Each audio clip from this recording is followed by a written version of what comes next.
السلام علیکم۔ میں نے 1 سے 1.5 سال پہلے درود شریف پڑھنا شروع کیا۔ میں درود رحمت اور درود ابراہیم ورد کرتی ہوں۔ میں نے ایک کتاب میں پڑھا تھا کہ درود شریف پڑھنے والوں کی قبر کو مٹی نہیں کھاتی۔ اس کتاب کو پڑھنے کے بعد میں نے درود پاک پڑھنا شروع کیا۔ مجھے یہ درود شریف پڑھنے سے سکون ملا، میری بہت ساری دعائیں قبول ہوئیں۔ میرا مشاہدہ یہ ہے کہ میں گھر کے کام میں اتنا زیادہ بزی ہو گئی تھی کہ زیادہ درود پاک نہیں پڑھ پاتی تھی، بس سونے سے پہلے کچھ پڑھ لیا کرتی تھی۔ ایک دن میں سو کے اٹھی تو مجھے یہ خیال آیا کہ شاید میں نے کوئی خواب دیکھا ہے۔ میں نے اس خواب کو یاد کرنے کی کوشش کی۔ کچھ دیر سوچنے کے بعد مجھے یاد آ گیا۔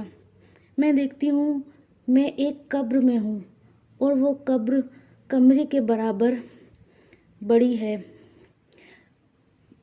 اس قبر میں سیڑھیاں بھی ہیں اور ایک کھڑکی ہے، اس کھڑکی سے آسمان نظر آتا ہے۔ پھر ان سیڑھیوں سے کچھ بچے اترتے ہوئے میرے پاس آتے ہیں۔ پھر ایک خاتون ہرا لباس پہنے ہوئے میرے پاس تشریف لائی ہیں۔ میں انہیں دیکھ رہی تھی کہ ان بچوں میں سے ایک بچہ بولا، کیا تم انہیں جانتی ہو؟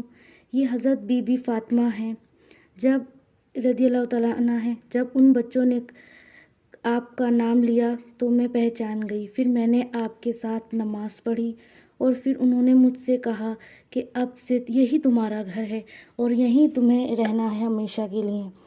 میں دل ہی دل میں سوچ رہی تھی کھڑکی کی طرف دیکھ کر کہ شاید اب میں یہاں سے کبھی نہیں نکلوں گی، تو انہوں نے کہا نہیں۔ اتنے میں میری آنکھ کھل گئی۔